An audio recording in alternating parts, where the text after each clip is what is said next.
tutti, buongiorno alle ragazze e ragazzi, alle persone che hanno deciso di intervenire, di partecipare. L'unica raccomandazione è quella di mantenere la mascherina, ma insomma conosciamo e lo sappiamo già. Mi sembra che possiamo dare inizio a questa conferenza stampa di presentazione di una mostra che in realtà è molto più che una mostra, è un impegno che viene profuso da ormai due anni, che inizia con un percorso di mobilitazione civico e civile che ha visto un investimento importante da parte della classe dirigente della Sardegna. Moltissime amministrazioni hanno aderito a un percorso dell'associazione che è stata creata appunto nel 2020, poi ce ne parlerà il presidente, il dottor Pierpaolo Bargiu, sulle motivazioni che hanno indotto e che inducono grandi professionalità, professionisti, storici e anche, come veniva detto, classi dirigente della nostra regione ad approfondire un tema importante che è quello della valorizzazione del nostro patrimonio nuragico, con il riconoscimento richiesto all'UNESCO in maniera tale da poter contribuire in maniera fattiva alla promozione sia dei siti, ma soprattutto alla valorizzazione culturale e alla conoscenza degli stessi. Dicevo poco fa alle classi che hanno ascoltato e hanno avuto modo di apprendere qualche nozione in più sulla nostra storia, quanto anche per me sia stato importante approfondire un tema in parte sconosciuto. Ho detto prima ai ragazzi, io sono un ignorante in materia, ignoro tantissimo della nostra storia, e per la responsabilità che in questi mesi mi è stata attribuita e conferita dai cittadini di Carbonia, per me è un onore rappresentarli anche con queste attività di formazione, di conoscenza, che vanno molto oltre l'azione quotidiana che un amministratore deve intraprendere e che elevano un livello di dibattito in seno alla politica locale e alla politica regionale. Quindi per noi è un piacere avervi qui, è un piacere riconoscere il merito del vostro agire, della vostra azione. Mi fa piacere che siano presenti molti sindaci e sindache, amministratori e amministratrici del nostro territorio, referenti di associazioni importanti che fanno della promozione del nostro tessuto culturale il motore del loro impegno. Ho notato con estremo piacere che in questi giorni il nostro sito nuragico è stato inserito all'interno del sito, nella piattaforma che promuove l'identità di questi siti. Io sono qui a consegnarvi una scheda che è stata redata dalla nostra archeologa, che fa riferimento all'importanza che il nostro nuraghe Sirai riveste dentro questo sistema dei nuraghi e anche all'interno di quello che è il sistema archeologico e culturale del nostro territorio.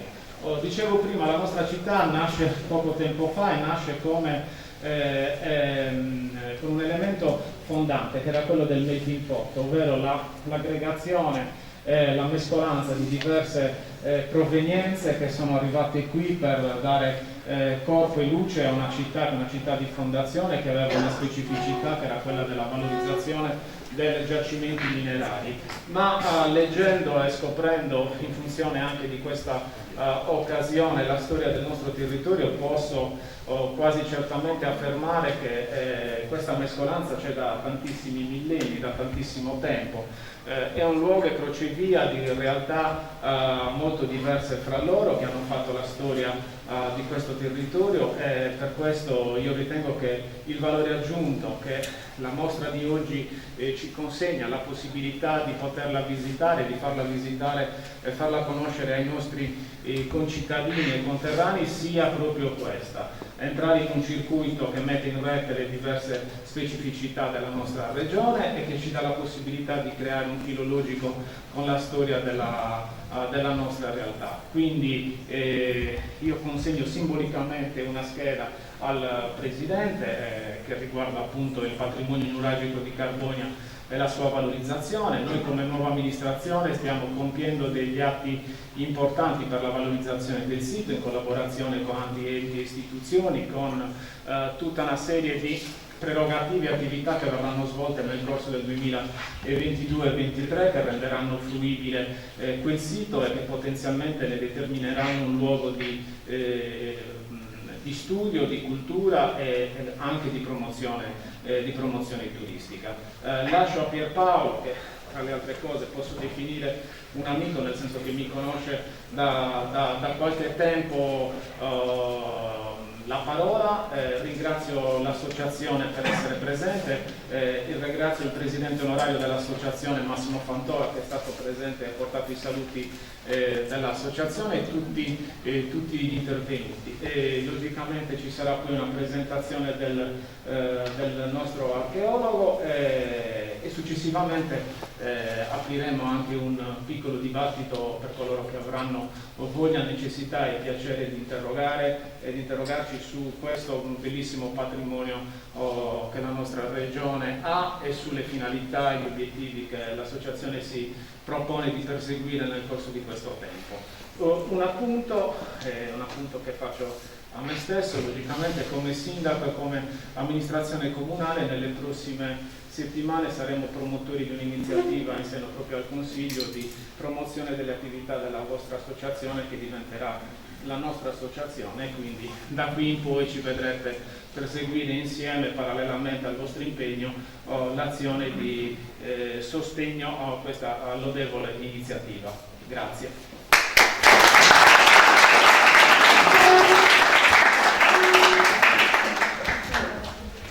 Grazie a Pietro, anche io inizio con i ringraziamenti. Grazie a Pietro, grazie alla sua amministrazione, grazie al Comune di Carbonia, grazie ai consiglieri comunali di Carbonia e agli assessori che sono presenti. È anche l'occasione di fare il più grande in bocca al lupo al sindaco Morittu e soprattutto alla città di Carbonia, che di in bocca al lupo ne ha veramente bisogno, come e più dell'intera Sardegna. Grazie a tutti gli amministratori dei comuni che stanno intorno a Carbonia, che ci hanno onorato oggi della loro presenza e quindi che stanno utilizzando il loro tempo, speriamo che non lo stiano sprecando. Grazie ai ragazzi che sono presenti, grazie a Nicola De Sì, che ormai è un il militante numero 1 dell'associazione, perché fa un lavoro straordinario di divulgazione e di comunicazione nelle scuole del nostro conto. Grazie a Sandra Tupia, che del comitato di gestione della nostra associazione, che è presente oggi. Grazie all'occasione che mi ha fatto rincontrare amici come Gian Piero Pinna e come Gianfranco Tunis, che sostengono l'associazione. Ho sicuramente dimenticato qualcuno, lo ringrazio. Ha detto Pietro una cosa bella, il Comune di Carbonia è al fianco dell'associazione. In realtà il Comune di Carbonia è già a fianco dell'associazione, che io vi spiego un po' che cosa è. È un'associazione che è nata 1 anno e mezzo fa con un obiettivo dichiarato, che è quello del titolo dell'associazione. L'associazione si chiama La Sardegna verso l'UNESCO, quindi è facile capire perché cosa è fatta l'associazione. Allora, prima domanda, perché la Sardegna va verso l'UNESCO e che cos'è l'UNESCO? L'UNESCO è una organizzazione di diritto internazionale, cioè una roba importante, una specie di ONU del patrimonio complessivo dell'umanità, che si occupa di stabilire quali sono le cose che non hanno un'importanza, un ruolo, una valenza soltanto per il territorio dove stanno, ma sono importanti per l'intera umanità. Grossa, straordinaria. Pensate che l'Italia ha un ambasciatore presso l'ONU, c'è un diplomatico come ce l'ha presso l'UNESCO, come ce l'ha esattamente presso l'ONU, quindi è una cosa importante. Quindi il percorso perché i monumenti dell'antica civiltà nuragica entrino dentro la lista, la World Heritage List dell'UNESCO, è un percorso lungo, perché è una cosa importante e richiede tutta una serie di requisiti che non è facile raggiungere. Ed è il motivo per cui l'associazione sin dall'inizio ha chiesto aiuto a tutti, Ci sono quasi la totalità dei comuni della Sardegna che hanno dato l'appoggio all'associazione, il Consiglio regionale, la Giunta regionale, l'Università di Cadiere di Sassari, l'ufficio scolastico regionale, grazie al quale sono possibili tante iniziative nelle scuole, è partito un Master Junior dedicato proprio alle scuole medie superiori di conoscenza, salute, di conoscenza della civiltà nuragica. Ma le associazioni degli industriali, le associazioni che si occupano di attività di promozione del territorio, l'assessorato regionale alla pubblica istruzione e alla cultura, insomma siamo riusciti intorno a questo obiettivo a raccogliere la classe dirigente sarda, cioè l'obiettivo non è raccogliere la classe dirigente sarda, ma è raccogliere i sardi, l'obiettivo finale. Allora lo spiego meglio perché è l'obiettivo finale raccogliere i sardi. Cioè noi ci accontentiamo di arrivare a ottenere questo bollino che dirà che i nostri nuraghi sono patrimonio dell'UNESCO, ma insomma io direi di no, cioè io direi che questo obiettivo, per quanto prestigioso, per quanto immenso, per quanto straordinario da raggiungere, è in realtà per noi uno strumento, cioè deve essere uno strumento. Perché in realtà l'obiettivo vero è convincere i sardi, ma convincere poi secondariamente quelli che in Sardegna non vivono e non sono, che esiste una identità profonda del popolo sardo, quell'identità che noi percepiamo quando vediamo la bandiera dei quattro mori che sventola alle Olimpiadi di Pechino e ci viene un brivido nella pelle e un senso di caldo al cuore. Bene, cosa significa? Significa che noi ci riconosciamo in quell'identità. Bene, ma quell'identità in che cosa si sostanzia? Nelle spiagge, le spiagge c'erano tutti. Nella salsiccia di Villagrande Strisai, insomma, nella salsiccia c'erano anche altri. Nei monumenti, le vestigia romane di Nora, insomma, andiamo al Colosseo, forse è meglio delle vestigia romane di Nora. Ecco, allora c'è qualche cosa di straordinario, di unico, di irripetibile, di peculiare che nel nostro DNA, nella nostra storia e che può essere l'elemento di identità con cui viene percepita la Sardegna nel mondo. Questa è la scommessa della Sardegna verso l'UNESCO, è la scommessa di far capire ai sardi che non sono quattro pietre, perché qualche sardo ti dice ma quattro pietre ne abbiamo tante nel nostro territorio, ce ne sono 12, 24, sono comuni che hanno 90 nuraghe nel loro territorio per quanto di piccole dimensioni. Non sono quattro pietre, sono il segno di una civiltà che è stata gigantesca nel Mediterraneo di 4.000 anni fa e che rappresenta il modo che noi abbiamo per essere riconosciuti nel mondo, perché è una cosa di cui noi sardi dobbiamo comprendere, dobbiamo capire, è che della Sardegna nel mondo non si parla quanto noi siamo convinti. Vi faccio un esempio che purtroppo è tragico. Quanti di voi avevano mai sentito nominare il Donbass? Io credo purtroppo molto pochi. Bene, oggi tutti sappiamo dov'è e che cos'è il Donbass, cioè nel mondo oggi il Donbass ha un'identità.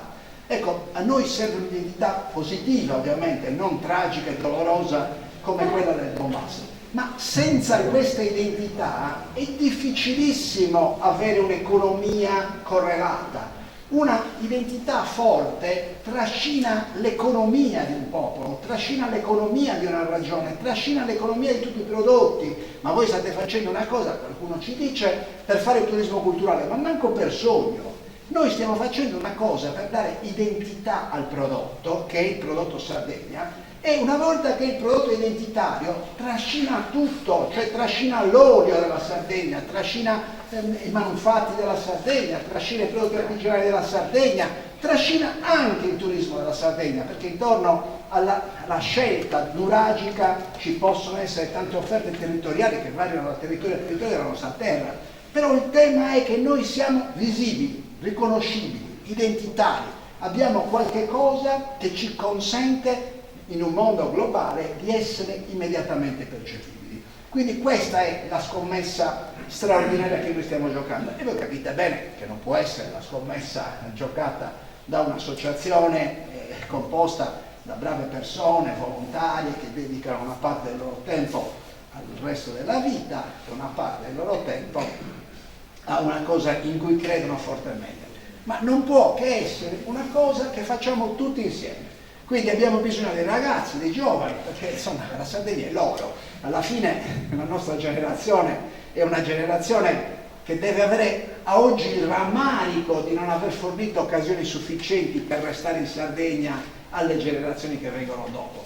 Quindi il tema fondamentale è che quello che stiamo facendo è loro, non è nostro. Nostro è come dovere di creare le opportunità, ma loro come le possibilità e come opportunità di gestirle. Abbiamo bisogno della classe dirigente, abbiamo bisogno dei sindaci, abbiamo bisogno dei consigli comunali, abbiamo bisogno di chiunque abbia responsabilità di qualunque genere e di qualunque segno oggi in Sardegna, perché abbiamo una sfida che dobbiamo svolgere tutti insieme e che noi siamo sicuri che vinceremo, e non soltanto con il bollino dell'UNESCO, ma che può essere vinta soltanto se ci crediamo tutti e ci lavoriamo tutti. Quindi grazie di cuore per il tempo che ci è stato dedicato stamattina, grazie per la mostra che avrete la possibilità di vedere, che tanti a Carboni avranno la possibilità di vedere nei prossimi giorni, ma soprattutto grazie se ci sarà condivisione, se ci sarà aiuto, se ci sarà consapevolezza che su questa sfida si può giocare davvero il cambiamento del futuro della nostra terra. Grazie di cuore.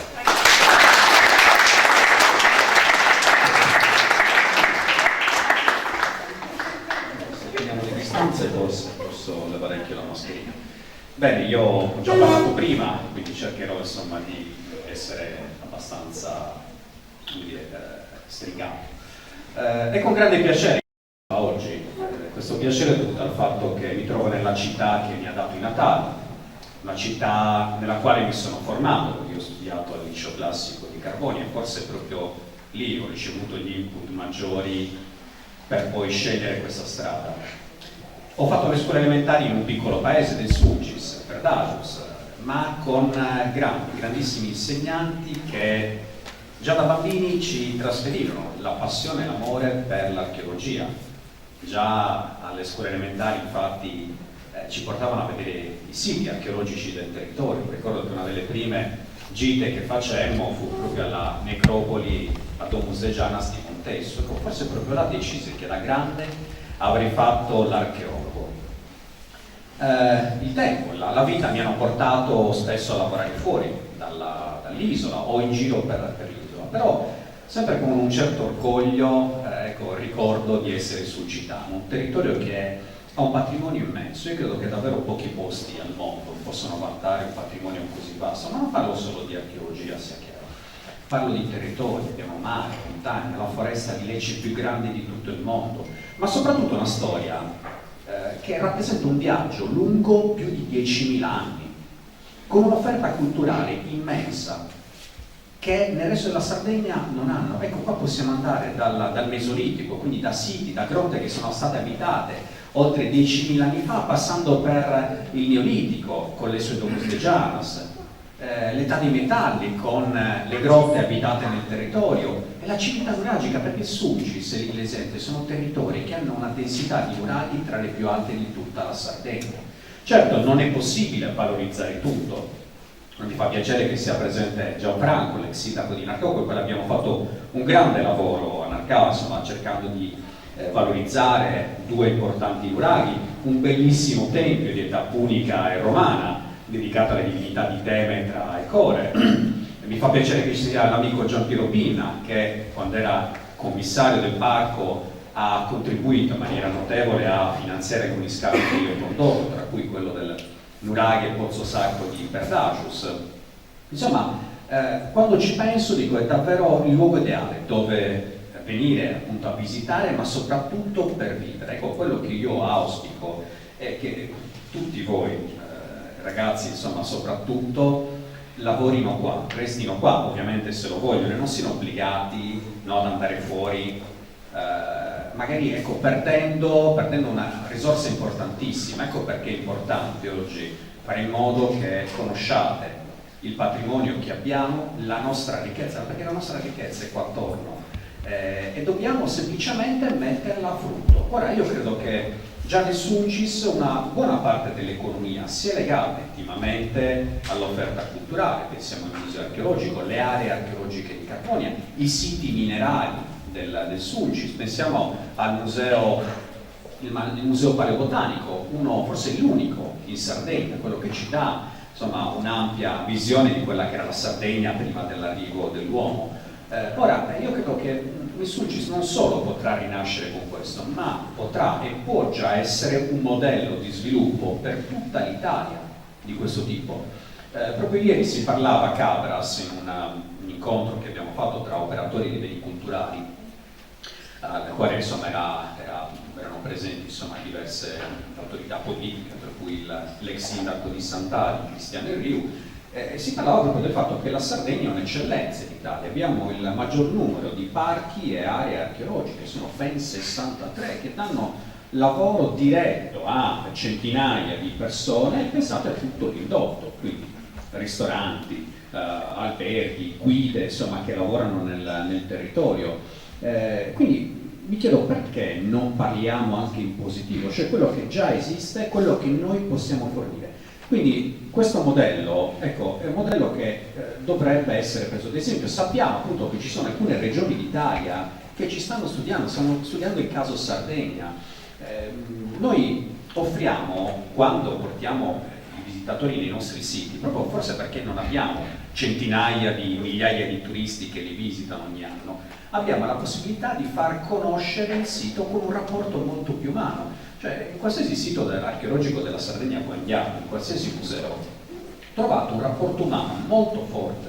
Cioè, non è che si stacca il biglietto e poi si lascia il visitatore solo, o insomma come se fosse una catena di montaggio. Noi abbiamo degli operatori bravissimi che accompagnano il visitatore in un viaggio. Dopo la visita spesso si fa una chiacchierata. Ecco, quello che oggi il turista vuole, che apprezza e che non trova, badate bene, nel resto d'Italia, è proprio questo, cioè l'esperienza umana, parlare con le persone che sono nate e cresciute in questo territorio e che con grandi sacrifici restano qua cercando di valorizzare quello che abbiamo, anche se non è sempre facile, perché sappiamo bene insomma che purtroppo magari a volte i finanziamenti tardano ad arrivare, però lo dicevo anche prima, su 10 milioni di turisti che arrivano in Sardegna oggi, 10 milioni, guardate, non sono uno scherzo, sono davvero tanti.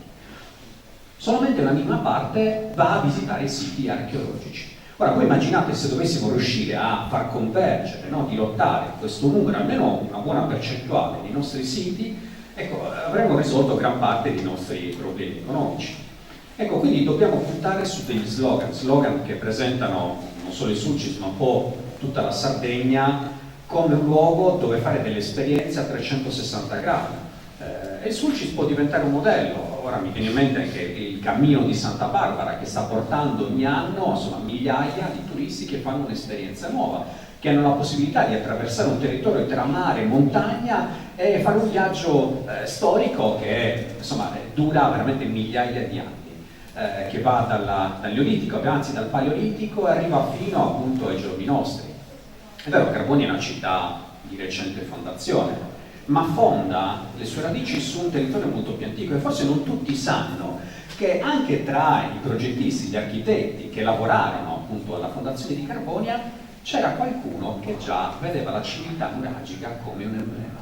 Non tutti sanno infatti che la torre civica, ex Torre Vittoria, è stata fatta proprio utilizzando come modello un nuraghe. Quindi già in quell'epoca, negli anni 30, la civiltà nuragica doveva essere, anzi era un modello che poi avrebbe accompagnato l'identità appunto della Sardegna, anche in un centro di nuova fondazione. Bene, io ho concluso, ripeto, è stata una mattinata molto piacevole, perché aver parlato con i ragazzi, aver incontrato nuovi amici e utilizzare questo come punto di partenza per un nuovo sviluppo è quello che non solo io ma credo tutti voi auspichiamo. Grazie ancora.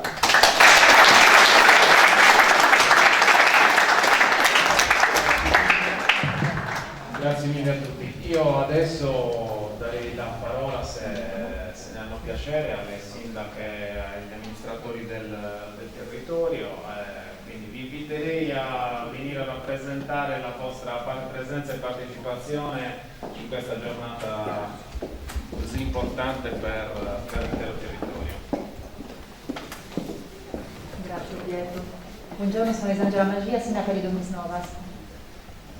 È stato un vero piacere accettare questo invito da parte di Pietro e da parte dell'associazione La Sardegna verso l'UNESCO, perché è un progetto molto importante, un progetto che noi sosteniamo fortemente. La mostra è stata presente a Domus Novas fino a ieri e siamo molto felici di aver fatto conoscere ai nostri ragazzi, alla nostra popolazione, quello che è un obiettivo che, come dice il dottor Valchi, non è un obiettivo, non è solo quello, c'è molto di più, non è solamente il fatto di arrivare ad avere il bollino UNESCO, ci sono tante cose importanti dietro, c'è la nostra identità, c'è la nostra cultura, c'è una parte di storia che spesso nelle scuole viene un po' messa da parte, perché sembra che tanto la conosciamo, tanto viviamo qua, e invece no, e invece dobbiamo assolutamente essere consapevoli di quello che abbiamo intorno. Noi a Domus Novas abbiamo un murale, che però è solo parzialmente in evidenza, c'è tanto da scoprire, tanto ancora da vedere.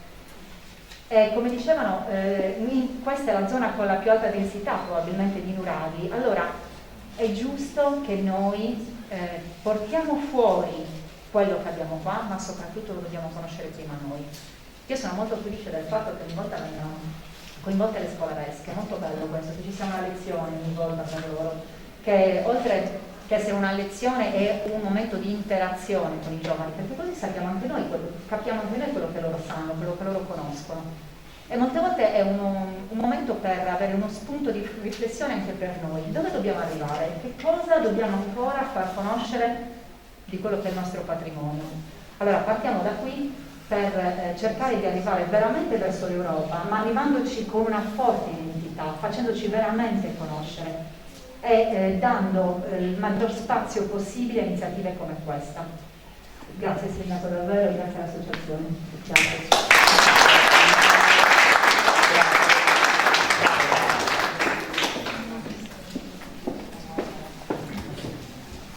Pietro, buongiorno a tutti, sono Laura Cappelli, sindaco del comune di Bugerro. Il mio comune è stato tra i primi a deliberare quando c'è stata appunto questa importante opportunità.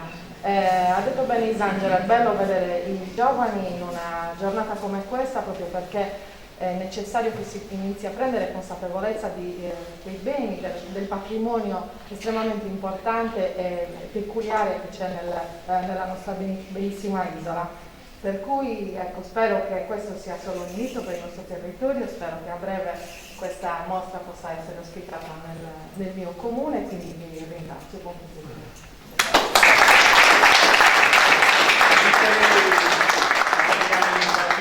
Di Narcao e di Iglesias che sono presenti. Andrea, vieni e dici due parole. Buongiorno a tutti, io sono Andrea Tunis, sono consigliere comunale del comune di Narcao. Colgo l'occasione per ringraziare Pietro e gli amici riformatori per l'invito che ho accolto con molto piacere. Sicuramente i nuraghi rappresentano una peculiarità sarda, identitaria del popolo sardo, che come hanno ben detto anche il dottor De Sì, devono essere un modello di sviluppo per tutta la Sardegna. È importante creare il modello, perché una volta che si crea il modello, questo può essere esportato anche negli altri comuni e negli altri siti e far sì che attorno a questi modelli vengano create tutta una serie di opportunità, quindi servizi, come dicevano, ristorazione e via dicendo, che possono dare proprio un'opportunità di sviluppo soprattutto al nostro territorio del Sulcis, che oggi non vede luce. Quindi va bene il bollino UNESCO, va bene il modello di sviluppo, va bene tutto, è importante crederci tutti quanti, perché se no rimane un bel progetto fine a se stesso, quindi ritengo che la cosa più importante sia crederci tutti, parlarne tutti e far sì che questo possa andare avanti e soprattutto che la mostra venga poi presentata in tutti i comuni della Sardegna, non solo in pochi comuni ma in tutti i comuni. Anche noi come Consiglio Comunale abbiamo aderito all'iniziativa, abbiamo deliberato e siamo felici di averlo fatto. E grazie a tutti e buon proseguimento. Per il comune di Iglesias, se qualcuno volesse intervenire, non lo so. Vale qualcun altro? Giampiero, intanto diamo la parola a Giampiero Pigna. Vieni Giampiero.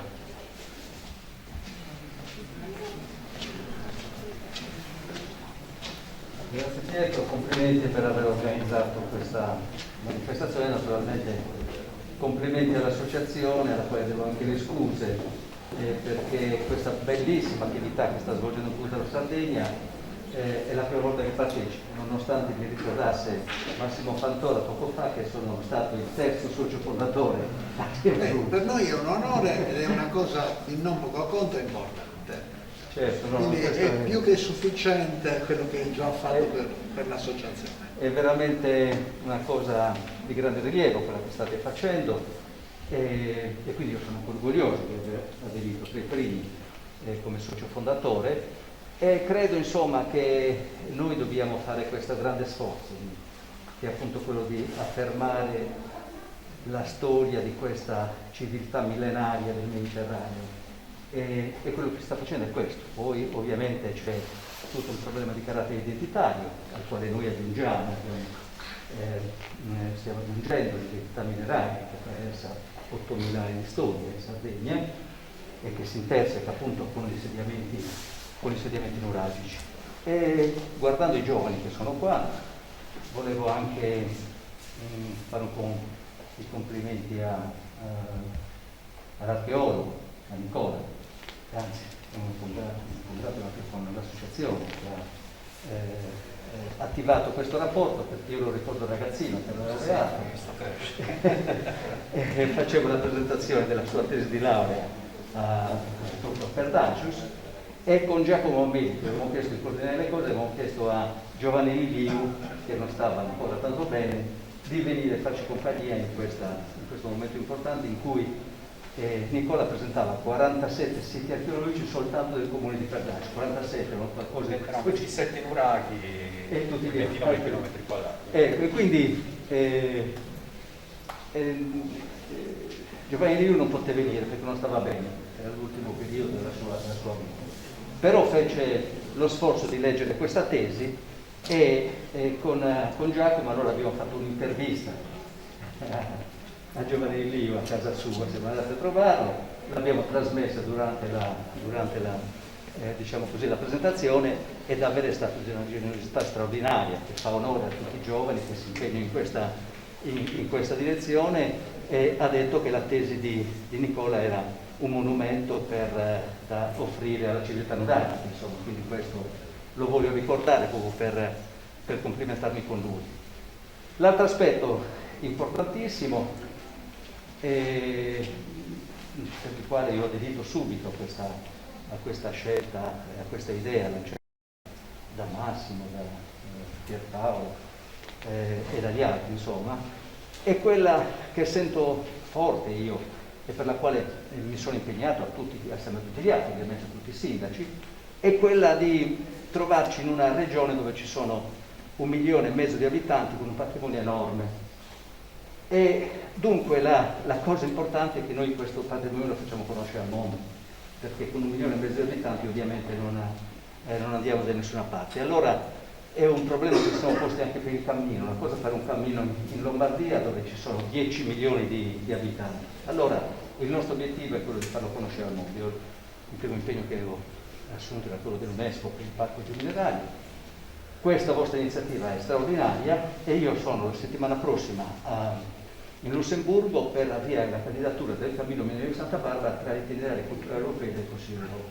Questo deve essere l'orizzonte per il quale noi lavoriamo e credo che se vogliamo dare un contributo alla Sardegna per le nuove generazioni dobbiamo avere questo orizzonte che ci aiuta in tante cose.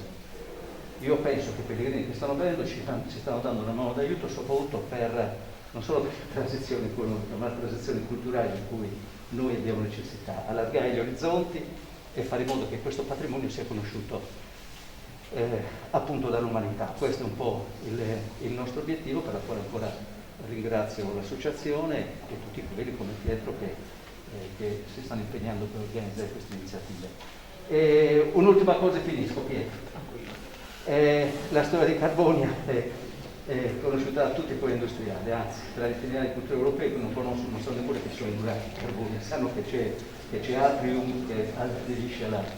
Allora noi quando i nostri itinerari, quando siamo arrivati sulla ferrovia da Sant'Antioco, pensavamo di continuare sulla ferrovia e poi invece ci hanno detto che al di là della 126 c'era la vera storia di Carboni, il nuraghi Sirà, il Monte Sirà, la Villa Romana, insomma abbiamo fatto di tutto perché quel ponte che c'era prima, che portava gli esteri dalla miniera di Servarino alle discariche dall'altra parte della 126, lo ricostituissero, perché quel ponte non è soltanto la ricostruzione di una struttura del passato, ma è un ponte a mio avviso verso il futuro, perché ci porta nella parte antica di Carbonia, che deve essere davvero uno degli strumenti importanti per rilanciare questa città che soltanto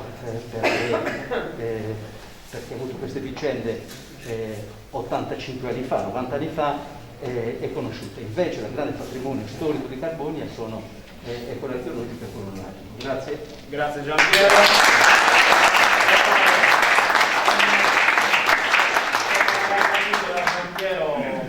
Verrete invitati all'inaugurazione del ponte che riaprirà il percorso della nuova città con la città della storia, insomma, col territorio della storia. Io prima di dare parola ad altri amici degli altri comuni e consiglieri, ringraziando logicamente tutti coloro che hanno reso possibile questo momento, oltre l'associazione.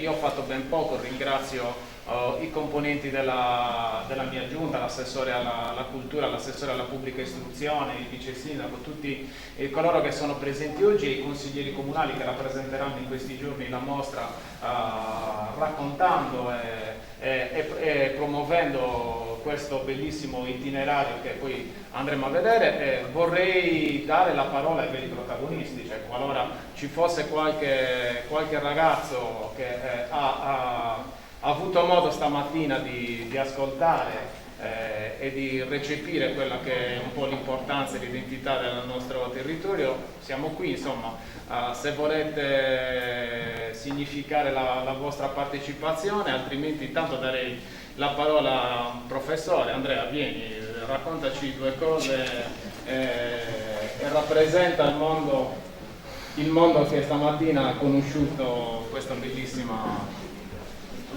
Grazie Pietro, io sono Andrea Corria, sono un insegnante del Beccaria. Abbiamo portato in rappresentanza dell'istituto la classe quartali, ringrazio, sono gli studenti con i quali lavoriamo su queste tematiche da poco tempo e quindi è stato un arricchimento notevole, insomma, di un lavoro che spero possa svilupparsi a partire da oggi con maggior slancio. Ringrazio l'associazione, è un progetto importante.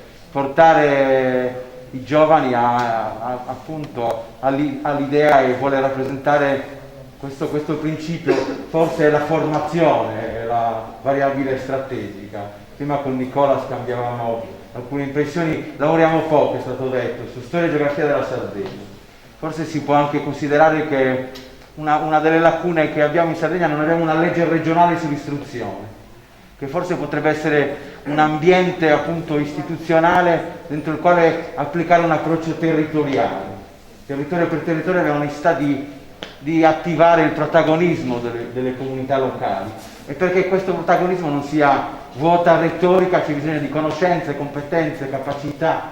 È questo che fa appunto la partecipazione reale, non rituale e retorica, no? Non basta il voto, non basta la delega, serve avere un progetto di vita che è incluso nel progetto di sviluppo del territorio.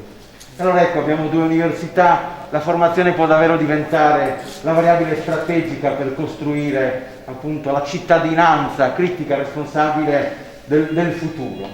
E appunto con radici che abbiamo detto stamane molto bene, affondano al prenuragico, al paleolitico, a Carbonia, a Sirria, al Sucarroccio, al Mesolitico, insomma sono ricchezze importantissime, il Neolitico e così via, risalendo la storia sino ai siti della contemporaneità mineraria, una storia importante di sacrificio, però appunto che forse mettiamoci dentro anche lo sviluppo industriale moderno, forse un po' trascurato, no? Quando discutiamo di grossi problematiche ambientali dobbiamo mettere nel nostro ragionamento altri elementi, altre criticità. Siamo zona di interesse nazionale per le bonifiche, ha pure qualche significato questo, no? Vuol dire che mentre il futuro ci chiede di andare verso la sostenibilità, verso gli obiettivi appunto di qualità dell'acqua, dell'aria, del suolo, del sottosuolo, del paesaggio, della biodiversità, di questi elementi basici dell'esistenza, della riproduzione della vita umana, hanno bisogno di essere analizzati attentamente. Ecco, da questo punto di vista la collaborazione tra le scuole, oggi c'è anche l'istituto che porta un nome glorioso, di un grandissimo istituto Gramsci, insomma, il liceo Gramsci, il liceo classico. È molto bello pensare a una collaborazione tra le scuole, perché l'analisi dei territori deve essere comune, non può farsela ciascuna scuola per sé, deve essere attraverso la collaborazione tra le università un modo di portare territorio per territorio tutte le scuole a diventare parte di una coprogettazione. Facciamo poco coprogettazione, dobbiamo progettare insieme tutte le generazioni, appunto, perché pensare al futuro, pensare a loro significa preoccuparsi che non debbano emigrare. Noi sappiamo, adesso non voglio fare lunga, ma abbiamo grossi problemi di spopolamento, disoccupazione, inquinamento e così via. Adesso ecco, allora ecco, un'altra idea poteva essere fare nel territorio un ITS, no? Un Istituto Tecnico Superiore della Formazione Terziaria, che spinga verso agricoltura e turismo. Questo è un modo per esempio di lanciare il territorio verso prospettive di sviluppo sostenibile e quindi in quella sede costruire una collaborazione tra l'università, la rete di scuole a tutti i livelli del territorio e gli operatori del territorio, no? Risolveremo il problema della disoccupazione quando cresceranno le organizzazioni che sono già presenti, ne nasceranno di nuove per valorizzare il patrimonio di risorse del territorio. Non ci sono altre strade, bisogna far crescere le organizzazioni, in particolare le imprese che già esistono, farne nascere di nuove. Questo è risolvere il problema della disoccupazione facendo reddito e occupazione. Abbiamo bisogno di una formazione di altissima qualità, quindi l'ITS è un modo, la legge regionale sull'istruzione è un modo di applicare un processo territoriale, territorio per territorio, che le comunità locali possano appunto fare la partecipazione costruendo un progetto di sviluppo, dandosi questi obiettivi: piena occupazione, inclusione sociale, coesione sociale, sviluppo sostenibile, qualità dell'acqua, dell'aria, del suolo, sono dimensioni che si misurano e che però spesso non sono parte della nostra pubblica discussione, non sono, come dire, parte di documenti di analisi e così via che socializziamo, perché tutti possiamo appunto partecipare in un modo non retorico e rituale, ma appunto mettendo insieme le condizioni che sono appunto di formazione per costruire realmente progetti di sviluppo. Vi ringrazio tante a tutti e buon proseguimento.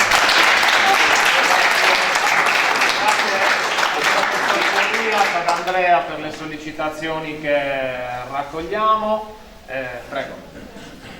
Buongiorno a tutti, io sono un assessore del Comune di Piscina, sport e salute del sindaco che purtroppo non è potuto essere presente. Anche noi abbiamo sposato con molto entusiasmo il progetto dell'associazione e speriamo che questo progetto porti anche qualche posticino di lavoro per i nostri giovani, perché purtroppo stiamo perdendo una grossa risorsa che sono i nostri giovani.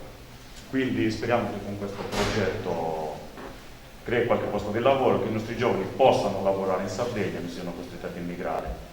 Poi mi rivolgo allora ai giovani: non abbiate vergogna di parlare il sardo, anzi dobbiamo parlare anche il sardo, non solo la nostra lingua, la lingua italiana, la nostra lingua è il sardo, poi per me. Quindi dobbiamo andarne fieri delle nostre origini, delle nostre tradizioni e niente, quindi buona fortuna a tutti, buon lavoro all'associazione e speriamo bene.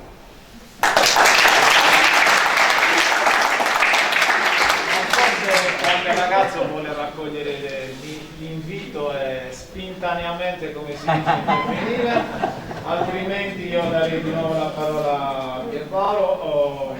Vi ringrazio, vi rinnovo i ringraziamenti, poi taglieremo simbolicamente il nastro l'inaugurazione della mostra. Ringrazio anche la Presidente comunale del Consiglio Comunale di Carpogna, la Presidente consigliatura, Daniela Maros per essere presente. Loro hanno avviato un percorso di collaborazione anche con l'associazione, quindi è importante che ci sia continuità di pensiero e di azione, di agire tra amministrazioni. Quindi Pierpaolo, io ti ringrazio ancora, ti lascio la parola per le conclusioni e poi tagliamo il nastro insieme.